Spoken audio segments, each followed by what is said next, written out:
everyone. Come on into Act Now Hi. Live. Good to see you. Good to see you, Reg. Good to see you. All right. So we are excited because we're this is like the last episode of July, and we have been covering a lot of fun things. I thought we had a great guest last week with Dr. Amit Ghazalias talking Yes. about smarter goals. We've Yeah. talked about the change cycle. We've talked about preparing your mindset. So we're kind of taking you now into the end of July with our topic today. But before we get there, we have a few announcements. Reg, why don't we talk about what both of us are going to be doing August 5th? Drum roll, please. No, it's so exciting. So we are going to be doing a webinar, a live webinar on August 5th for Los Angeles County and their Women's Network and the Internal Services Department. And I am super excited about that. That was the department that I actually used to work for the county and spent a good amount of my 24 years at that one department. So we get to participate, well, we get to lead and facilitate a training, and it's going to be on mindset, shifting your mindset, and then we'll talk about goals there as well. So it's going to take all of what we've been talking about this month and kind of wrap it up and put a bow on it. And look who's here, Regina. Hi, Regina. So yay, we're announcing what we're doing here on August 5th. I just saw her pop in, so I wanted to have her say hello. Good to see you, Regina. So thank you for inviting us to come speak on August 5th. I'm super excited. It's going to be a lot of fun. Yeah. Yeah. So there's a WebEx, and they've made it available for others to join. So if you go to our page, you will see the details. If they're not out there yet, we'll get them out there. And then if you're on our mailing list, we'll send you details as well. So one way or another, you will get the information if you're interested in joining. Yeah, awesome. So good to see you, Regina. Yeah. All right. And so let's see. So this week we are going to be talking about some different tools and resources I know to help people achieve their goals. And so we had wanted to just kind of pop on here and talk about some different things, and we've got some really cool tools I think that we can try to help people out. So let's kind of dive into some different ways that we can offer, or that we can just talk about. Maybe Reg has used it, maybe I have used it to help people set goals, because that's really the thing. But not only set them, but try to achieve the goals too. That's the biggest thing. I think a lot of people might, write the goals down, set them, which is a good thing, because if you don't write down your goals at first or share it with an accountability partner, it's far from you reaching it, right? So the first thing would be to probably write it down first, right? Yep. And then, maybe implement some of the tools that we're going to cover for you today. But actually, I want Reg to talk about, because she always says this to me too. Before we even get to the tools, she says, what are your core values? Because she has said a couple times on these past shows too, that whatever you're doing in setting your goals, it has to make sure that what you're writing down or what you're choosing to do aligns with your core values. So do you want to touch upon that real quick? Yeah, just briefly. A lot of times we hear that term core values, and so many of us really don't lock into it. And I was guilty of that for so many years in my life. But in these past few years, since I've been doing a lot of work with young adults and doing coaching, this idea around core values has become very prominent in that work. And we see that that's where we really begin to elevate and make a difference in what we're doing. When you know what is important to you, then everything else in your life, you can align with those values, and it makes it so much easier to make decisions. Have you ever had a situation, Natalie? I know you have, because I have. I think we all have, where you've committed to do something, and then later on you go back and you are like, oh my gosh, why did I say I would do that? I don't feel good about it.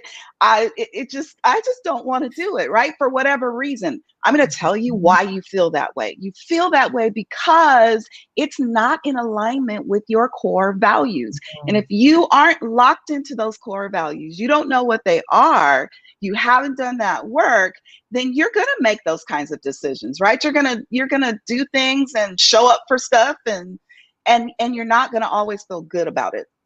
Right. So core values are really foundational to your goals, because your Mhm. core value or your goals should tie into your core values. Let's say that you have a value. For me, I talk about my faith with God. That's my number one core value. And that I'm unapologetic about that.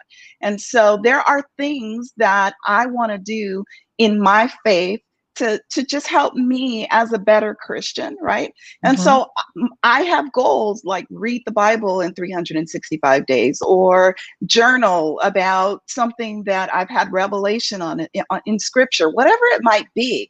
But that's a goal. But that goal ties into something that's very important in my life, which Yeah. means it takes priority. I have a why, I'm locked into it, and I'm more likely to actually get it done. Yeah. And I love that you touched upon it because, going through some different decision making and, like you said, saying yes to different things and then waking up and feeling like, why did I do that? Like it makes me Mhm. so angry or frustrated or I feel stuck. And a lot of times, because you're in that place, you feel like the next time that you say yes or whatever, it kind of limits you. And so, Yeah. really making sure that you have these core values aligned with whatever goals that you have and these yeses that you're saying, it's going to help so much more. And I've learned that because I have had Reg right next to me, because she always reminds me. And then, it makes me feel better too, because sometimes you wake up and you're like, oh, I just feel so awful inside and I don't want to feel like this. And why do I feel like this? And it's because every single time I feel like that, Reg always is like, okay, back it up, back it up, back it up.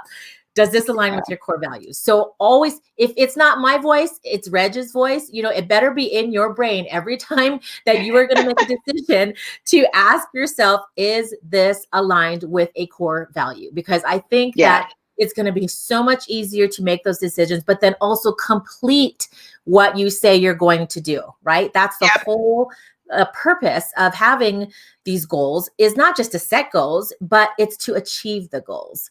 And so I Yep. love that, Reggie took the time to do that. And again, guys, she reminds me all the time. So hopefully it's one of our voices that you hear all the time.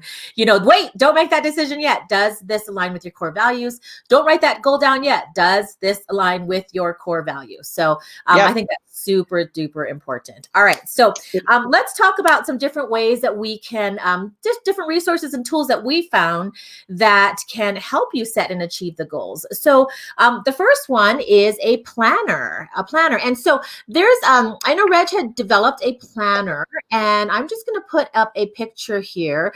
But planners really help out because it's a systematic way for you to, if it's something like a daily planner, that you can look at it daily. But then there's also, I love the way that, Reg put some of these things together, and I'll have her talk about it in a second. But it's not only to get your mindset for the beginning of the day, but it helps you look forward to the future too. So I'm going to put this Yeah. real quick and she can kind of talk us through.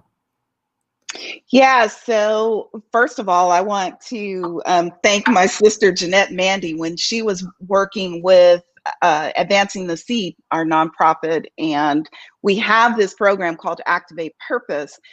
She and I collaborated on this, and I had these ideas, and she took the ideas and turned them into this planner. And then I actually built up on it a little bit and added a little more. So I start my day every day with this planner. And at the top, you can see there are 3 lines for what you're grateful for. I think it's super, super important to always think about what you have in your life, what you're feeling grateful for. Sometimes you have to stretch for it, right? In the beginning and getting used to doing this, you have to find those things. Sometimes it's just that great cup of coffee in the morning. But whatever it is, list the things that you're grateful for. And this journal is set up to do, or this planner is set up to do 3, but I actually put in 9. I split it into 3 parts, and I do 9 things that I'm grateful for every day. And then the next thing is positive words. What are those positive words that if you look at them all throughout the day, they're going to keep you motivated? They're going to keep you going. And for me, those words change every day. And it just depends on what I'm dealing with and what I'm seeing, what I'm thinking about. But those are super important for me to keep me just motivated and in the zone. And then I have something called, it's not labeled this way here. It's called Activate Purpose Tasks, but I call them the daily four. And so those are the four things that if I hit those four things today, they are going to make a huge difference in what I am getting done and working toward my goals. So those daily tasks are usually like, they're the milestones. They're the smaller chunks of activities that support my overall goal. So I know that if I can hit my daily four, man, I've done really good. And I'm going to tell you, for those of you who might be like I was, I get to the end of the day and feel like, oh man, I don't feel accomplished. I don't feel like I got much done. But part of that was because I wasn't celebrating some of those smaller things that were actually getting done to support the bigger thing.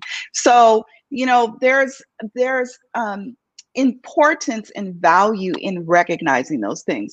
And the planner also gives me an opportunity to write down what inspires me. What inspires me are my goals. So I actually write down my quarterly goals. I repeat them every day. And some of you might say, but Reg, that's a lot.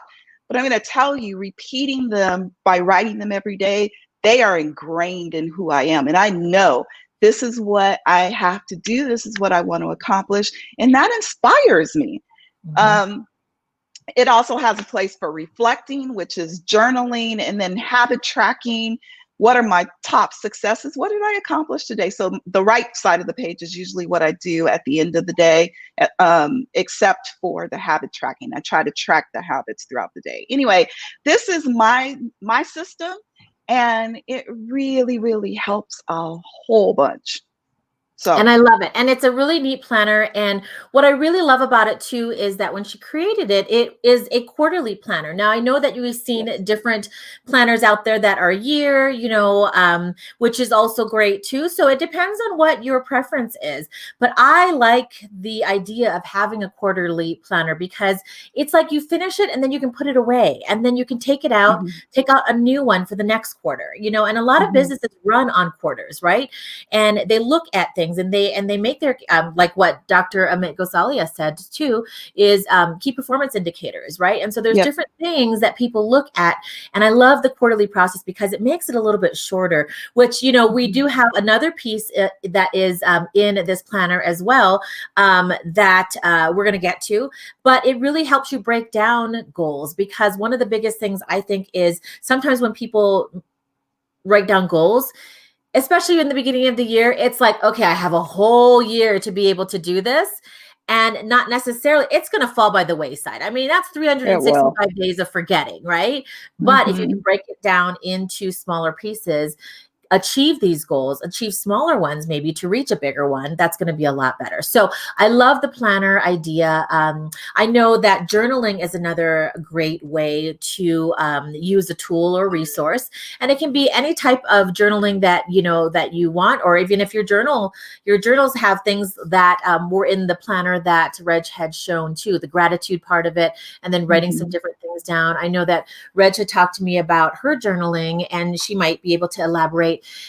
Just, making sure that she would always go back and check and see, what did I write a month ago, or whatever it was, whatever she was thinking. There's a lot of different things that she would go back and look at and then assess and make sure that she is getting to her thoughts back then, right? Whether it's a month ago or a week ago or whatever it is. So journaling helps as well.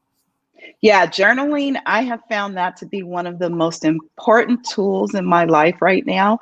I have been journaling now consistently for about 3 years, and I have all of those old journals, and I go back from time to time and I look at what I wrote, and I'm going to tell you, I even look at, while I was in my mess, right? When I'm struggling with something, I'm having a problem with something, and I look at what my feelings were at that moment in time. And then I look at where I am now. And usually where I am now is that I've overcome whatever that challenge was, and I'm usually stronger for it. But I borrow from bullet journaling. And so in my journal, the first couple of pages I reserve for indexing, and I literally write down page numbers, and on my journals I write down page numbers, and then I put what topic is on each page so that I can quickly go back and look. So I'll go through my index find where my page numbers are for I a love particular that. thing. And then I can find it easily. And that has been huge in helping me increase my performance and really, really up my productivity and Mhm. my outcomes on things. Yeah, I remember you telling me about that. I thought that was genius too. I just thought it was really, really cool. Especially the index. Anything that helps with organization, I am like all about. I love that. I love that. Okay, so Yeah. planners, journals. I know that there are a lot of tech tools out there. There are a lot of different apps that are out there that people use for Yes. tracking goals and habits. One of the things that Reg, you pointed out in the planner is habit tracking too. I think that that's Mhm. really interesting. I know that we focus more on goals, but I was in a group and somebody had recommended to, if you're really trying to figure out where the time in your day goes, to Mhm. actually write down what you're doing every hour on the hour. And I Yep. thought that was like, wow, I'm not too sure I could do that, but that was a challenge.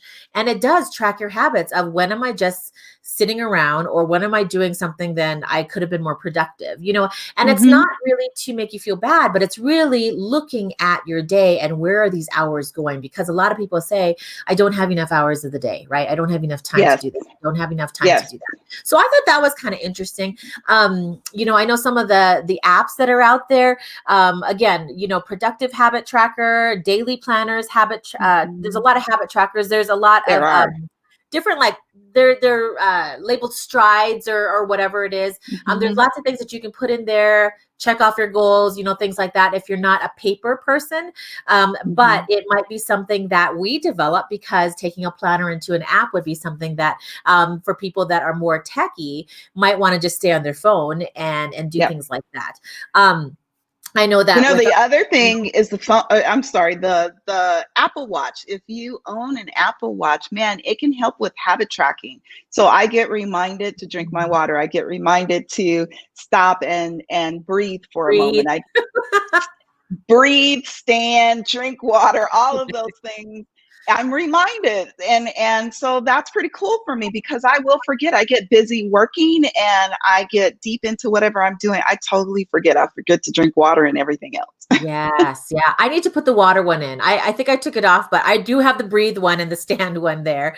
But even teams like between Reg and I, and maybe if it's for some kind of project management or teams, there are Yeah. apps and different things that you can use. Like we use Slack or Trello, where you can Mhm. organize, these are the goals that we have. This is the time frame that we want to do it. And if you have a team of people, it makes it easy to kind of sign in and say, okay, Yeah. that's been done or this needs to be done or whatever it is. And so having like some kind of team tracking of your goals is also super helpful. And again, so Yeah. we've used both Trello and Slack. And those of you who are watching, comment if you have a particular app that you like or a particular type of goal tracking system that you use. I know that I've got tons of friends that actually do bullet journaling as well, and so that they love that. But if you're listening and you're Yeah. watching or you watch us on the replay, put it in the comments because we definitely want to learn from each other.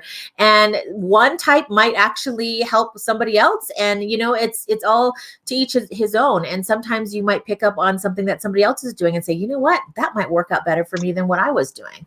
And so we want Yeah. to make sure that we can collaborate and help other people out as well. Yeah. Yeah. Yeah. All right. So now let's talk about the concept of breaking down goals. And you had a really cool grid that I'm going to put up here that you can talk about, because I think this is really important to make sure that, again, like we said, breaking down the goals helps you be able to focus on it and maybe make smaller strides to reach the bigger goal. Yeah. And all of these tools, these are things that I certainly haven't created. Natalie hasn't created. We're going out and finding those tools, things that we've seen. We may have adapted them to the way that we use them more. So I don't remember exactly where I saw this grid, but I borrowed from the concept and then I created my own. And at the time, I was just starting to really commit to goal setting. And so I use the grid as a 30, 60, and 90 day. Everything for me is broken up by 90 days, because that's what works for me. 365 days is a long time. And for me to try to think out that far, like I can think out that far, but it's very visionary, very conceptual for me. So when I'm looking at tangibly, how am I going to have action? I like 90-day chunks. But when I was starting, I wanted to do a 30-day goal, a 60-day goal, and a 90-day goal. Sometimes the goals built upon each other. Sometimes they didn't. Sometimes it was just something that I knew I could accomplish in 30 days. And so I wanted to track that. This grid, you can actually change it. So you can track 3 90-day goals. You can track 3 60-day goals, 3 30-day goals, or you can do what I've done here with the 30, 60, 90. But the goal is to start getting your goals out of your head and on paper and put them in a simplistic format that you can look at every day, you can assess, you can evaluate. Some people find it a little bit overwhelming to do daily. I used to say the same thing when I was, kind of pushing up against goal setting and being a little bit of a rebel. Now, I understand why daily is so important, because the more you remind yourself every day, the more you are going to find that you're just locked into that goal or those goals. So that gives you an opportunity to identify what is the priority. So the priority, remember, should be driven by your core values. And that's what should be up in the priority area. And then you can identify what is the goal to support that priority. And then what are the milestones or smaller activities that are needed to accomplish the goal. And then what's the outcome? Because you hear that saying, start with the end in mind. You always want to be able to visualize what's going to happen when you complete that goal, because that helps you stay motivated and locked in as well. Yeah. Yeah. And, I do want to also remind people, like, I love that. And that's a great way to narrow things down. But with our guest from last week too, Dr. Gozalia, he added the E and the R to the SMART, which means to don't forget to evaluate and then also enjoy the reward, and then go back to set a next goal, things like that. And so, if you've missed any of our episodes, they're all on Facebook, they're all on our Instagram, and they're all on YouTube as well. Some of these different charts that we have been putting up as well, you can be part of our mailing list. So I'm just going to put this up here. Oh, is it coming? Yeah, there it is. And, if you join our mailing list, we send this out to you as well. So we've got a lot of different checklists. We've got an e-course as well. When we were talking about the change cycle earlier in July, we sent that out. And then also, with this goal setting sheet or grid, we can all send this to you too. So don't forget to sign up for our email and then also join our Facebook group. It's a private group for those of you who have joined our email list, and we are able to dive deeper with you on some of these topics. You guys are able to share with us, what's going on. We can talk about it in the group. And so we're keeping that group very private, just so that way, people know that they can share what they're working on and that we can celebrate that with them as an action taker. So we want to make sure that you guys know about our email list, as well as all these like fun tools that we can send to you. So come and join us. All right. Yeah. So with that, this is the end of our show for now. But we will be back. August will be a new month. So keep watching our Facebook page, because we're going to have some new topics for August. I love the goal setting. I love the mindset. But again, we are pulling out some different information that is in our book that's coming up. So stay tuned for our August topics of the month and our guest for August, because we can't wait to share that with you. And anything else, Reg? No, I think that's it. Go out and just tackle your goals and take action on things now. We are not promised tomorrow, next year, 5 years from now. We are promised today. And so that's part of acting now. It's like you have these dreams inside of you. You have these things that you want to do, but for whatever reason, you haven't been able to do them. And we want to be there by your side to encourage you and to help you and to, keep you accountable so that you can live out whatever that dream is, because that dream is in you for a reason. And Natalie and I are experiencing that. We're living that out daily. And we want to help you live that out daily as well. So, yeah, absolutely. All right. Well, we will see you next week, Sunday, 3:00 p.m. Pacific Standard Time and 4:00 p.m. Mountain Standard Time on our new episode of Act Now Live. So we will be back then. yeah.